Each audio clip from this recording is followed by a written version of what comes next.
Welcome to Headspace. We are your hosts, Jada, Q, and Aaron. Today we will be discussing the psychological view of serial killers.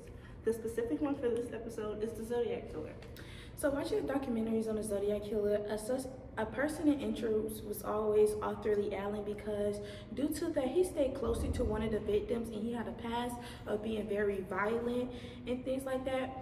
The community was very scared. They were in a frenzy because the police really couldn't find out who was the actual killer, and on to this day now they still don't know who the killer is. But I feel like if they open the case back up, they can definitely find out if it was Arthur Lee Allen, due to back in the older days, 1960, they didn't have the equipment that we have now for DNA. From the documentary, I learned that serial killers take on the highest risk for the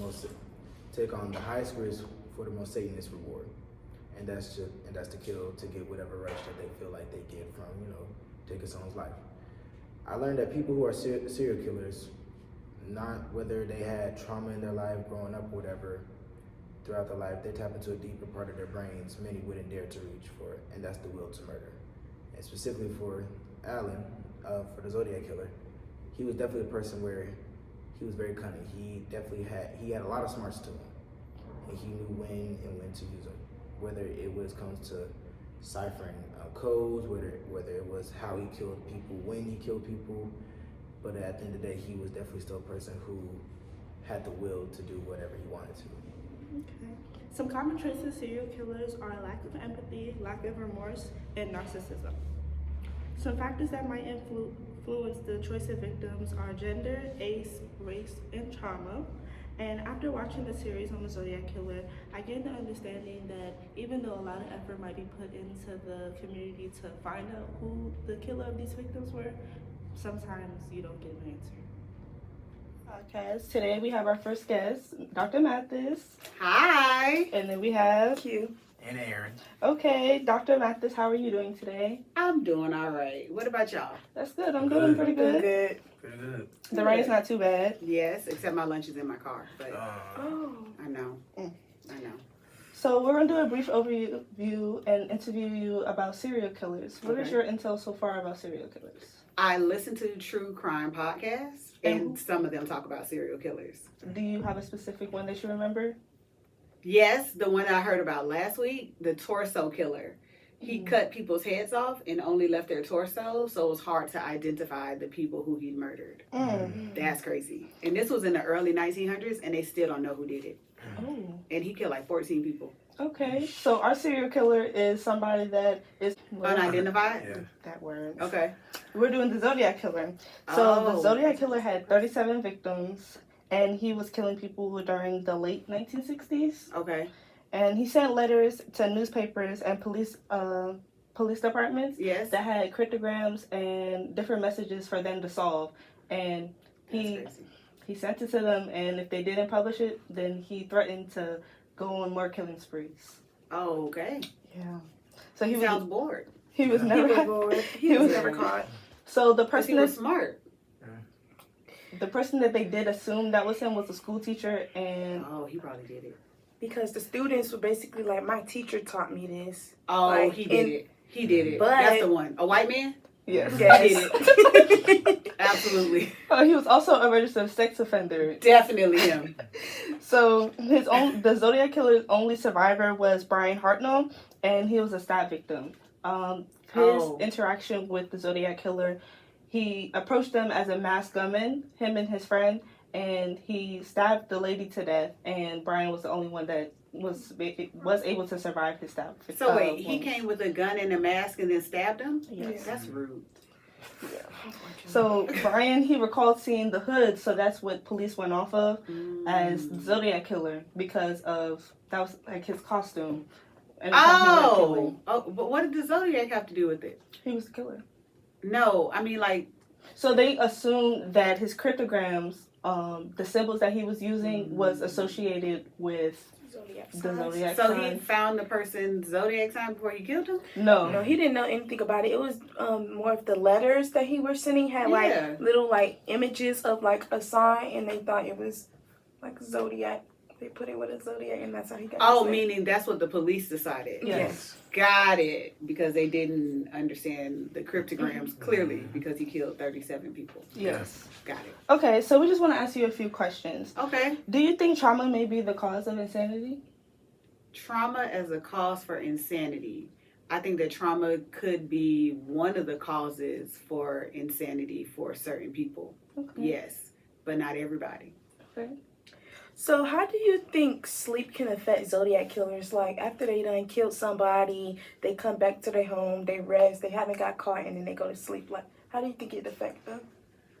I mean, if he killed 37 people and he had the energy to kill, like if he killed the first person and he had the energy to kill 36 more, I don't think that it was affecting his sleep a whole lot. I think that he might have been fine. Okay. But did he have trauma that might have, are we saying that he was insane because of trauma? So, since they don't know exactly who the Zodiac Killer They was, couldn't they really just look based up. off of Arthur Allen. So, he had a lot going on in his life. So, they did associate with him. He ended up going to jail, and he died. And the late for 19 something unrelated. Yeah, and they were trying to get him to confess to it, but he always sent letters to people that he knew on the outside saying, they want me to confess, but I'm not going to confess. Yeah, and then they died without him knowing. But he died in prison? No, it was too many coincidences with him. Like, his wetsuit, he had his stepkids, like, help him make it, and it was like a knife that one of the kids found in the trunk, and then he let the child keep it. So it was just too many points leading to him. Yeah. So, and one question I want to ask you, and this is a statement that he wrote to the police, the Chronicle. He said, and I quote, "It is more fun than killing wild game in the forest because man is the most dangerous animal of all." What do you feel like? What makes you think of when you hear that quote? I think about the man versus the bear thing on social media, Right. where they, women are like, I would choose the bear. Mhm. Because men can be very dangerous for women and for each other and for themselves. Men are more successful at suicide because they typically choose options with about 100%, not 100%, but with a much higher success rate. Like men shoot themselves, women take pills. So generally, so what that means is that there's a little bit more lag time and recourse if you take pills because you can then throw them up versus if you shoot yourself in the head. There's not a whole lot of going back from shooting yourself in the head. Like it usually takes.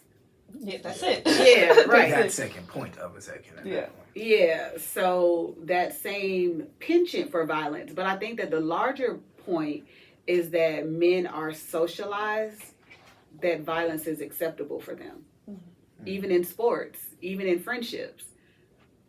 You play fight, you watch wrestling, you play football where you're literally trying to knock the other person out or do as much damage to their body as you possibly can.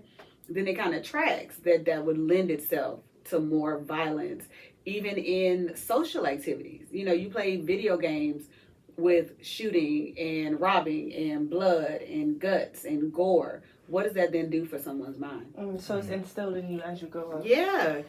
And you can't, how do you know when to turn it off? Mm-hmm. Like you say, oh, I've been shooting people on Call of Duty all day, and then I went and played football, and I gave my homeboy a concussion, and then it's like, but I'll be soft with you. Yeah. How? Yeah, you don't know. You don't know when to turn that switch off. Yeah. So it's hard to turn off. So if the quote is that man is the most violent, it kind of tracks. Okay. What are some signs that give you the assumption that somebody's capable of murder? I don't know. I don't know if I've ever. Because it could be anybody. It could be anybody, but so far it's been nobody. I am 100% unmurdered today. Live in the flesh. I have a 10 out of 10 Okay. track record for not being murdered. So far, so good. Okay. But there have been moments where I have felt like I might be in danger. Mm. So if the question is about danger, ask it about danger. Okay, so what are some red flags that give you? Someone who seems to not understand what consent means, and I'm not talking about in a sexual relationship, but I'm talking about in personal interactions. Mm-hmm. Like if you don't do well with hearing no, then that leads me to believe that you don't do well hearing no outside of the current situation that we're in. And that would give me pause. Okay. If I see that you are violent to things and people around you, that would give me pause in dealing with you. Like if you were someone who was always getting in fights, first of all, we're too old for that. Mm-hmm. Right. If you're like, oh, call me to bail me out of jail, no, I think that's where you need to be. Mm-hmm. Those are your people, Amen. right? And so, not so much maybe a red flag, so much as a pause. Okay. Like, let me think about this situation. Or if there's someone who makes me become the worst version of myself, Mm-hmm. then that means that there's something about us that doesn't gel. Okay. So, I understand what you're saying. yeah. Okay, so how do you think people become serial killers? Like some people say women become serial killers over a relationship, and then men are usually becoming serial killers over their childhood or a relationship with their father. So how do you believe they become serial killers? Like what sparks them to be like, let me go out and go kill these victims? I think that it's a power thing. Mm-hmm. That killing is an ultimate form of power and control over someone else because you decide when their life ends. Mm-hmm. So I wonder if it's a person who felt powerless in some other point in their life, which might go back to that father or relationship thing. That it is out of my control that I remain in this relationship, but it's in my control that I end this person's life. Okay. I have one question. So, and I've seen this from different aspects. Do you think a person would be more dangerous if you could tell the signs, like, oh, that person might be up to no good, or someone who knows how to hide it? And the reason why I ask that is because, let's say, for instance, just like Jada said, there have been times where you could tell, or like you feel like someone could be a serial killer, rather than the Zodiac killer, where he was around kids a lot. He was around. He was a teacher. Have you ever met children? I can kind of see it. You stressed all day. You can't take it out on the kids because they're children. You're like, man, I'm gonna murder this girl at Publix today. You can't murder the 4-year-old, No. right? But you could go out and you could go But get you that. can. You know, that one for young one, lady right? at Publix. Right. I gotta give you a pass. I don't have to give her a pass, kind of thing. I don't know. That might be problematic, but Why do you think there are survivor victims? like people who survived not being murdered. Yeah, like people that were attempted murder. Why do you think that they didn't get finished off? Luck, maybe. I say God. I say God. Well, I think like, yeah. like God Well, launched over. I mean, them. but that would mean that God wanted the other people to die.